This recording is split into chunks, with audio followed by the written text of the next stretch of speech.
तेरा वचन मेरे पाँव के लिए दीपक है और मेरे मार्ग का उजियाला है।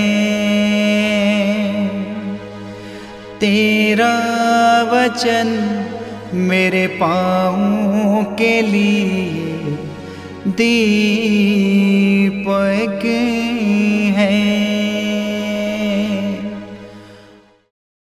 पहला पाठ प्रकाशन ग्रंथ अध्याय 14 पद संख्या 1 से 5। मैं यूहन्ना ने फिर देखा, मेमना सिय्योन पर्वत पर खड़ा है, उसके साथ 1,44,000 व्यक्ति हैं जिनके माथे पर उसका नाम और उसके पिता का नाम अंकित है। मैंने तेजी से बहती हुई नदियों के निदान और घोर में गर्जन की सी आवाज़ स्वर्ग से आती हुई सुनी। मैं जो आवाज़ सुन रहा था वह वीणा बजाने वालों की सी आवाज़ थी। वे सिंहासन और 4 प्राणियों एवं वेवृद्धों के सामने एक नया गीत गा रहे थे। उन पर 1,44,000 व्यक्तियों के सिवा, जिनको पृथ्वी पर से खरीद लिया गया था, और कोई वह गीत नहीं सीख सकता था। मेमना जहाँ कहीं भी जाता है, ये उसके साथ चलते हैं। ईश्वर और मेमने के लिए प्रथम फल के रूप में इन्हें मनुष्यों में से खरीदा गया है। इनके मुख में झूठ नहीं पाया गया, ये अनिंद्य है। ये प्रभु की वाणी है। ईश्वर को धन्यवाद। भजन अनुवाक्य।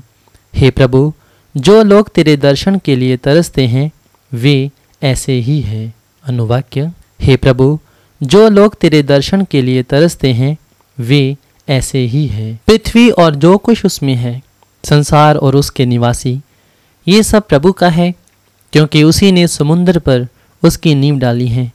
प्रभु ने जल पर उसे स्थापित किया है। अनुवाक्य। हे प्रभु, जो लोग तेरे दर्शन के लिए तरसते हैं वे ऐसे ही हैं। प्रभु के पर्वत पर कौन चढ़ेगा? उसके मंदिर में कौन रह पाएगा? वही जिसके हाथ निर्दोष हैं, जिसका हृदय निर्मल है, जिसका मन असार संसार में नहीं रमता। अनुवाक्य। हे प्रभु, जो लोग तेरे दर्शन के लिए तरसते हैं वे ऐसे ही हैं। उसी को प्रभु की आशीष प्राप्त होगी। वही अपने मुक्तिदाता ईश्वर से पुरस्कार पाएगा। वह उन लोगों के सदृश हैं जो प्रभु की खोज में लगे होते हैं, जो याकूब के ईश्वर के दर्शनों के लिए तरसते हैं। अनुवाक्य। हे प्रभु, जो लोग तेरे दर्शन के लिए तरसते हैं वे ऐसे ही हैं। जय घोष हालेलुया। अनुवाक्य। हालेलुया। जागते रहो और तैयार रहो, क्योंकि तुम नहीं जानते कि किस घड़ी मानव पुत्र आएगा। अनुवाक्य। हालेलुया। संत लूकस के अनुसार पवित्र सुसमाचार अध्याय 21 पद संख्या 1 से 4। यीशु ने आंखें ऊपर उठाकर देखा कि धनी लोग खजाने में अपना दान डाल रहे हैं। उन्होंने एक कंगाल विधवा को भी अधेले डालते हुए देखा और कहा, मैं तुम लोगों से सच कहता हूँ, इस कंगाल विधवा ने उन सबों के अधिक डाला है। उन्होंने तो अपनी समृद्धि में से दान दिया, परंतु इसने तंगी में रहते हुए भी जीविका के लिए अपने पास जो कुछ था वह सब दे डाला। ये प्रभु का पवित्र सुसमाचार है। ख्रीस्त की जय।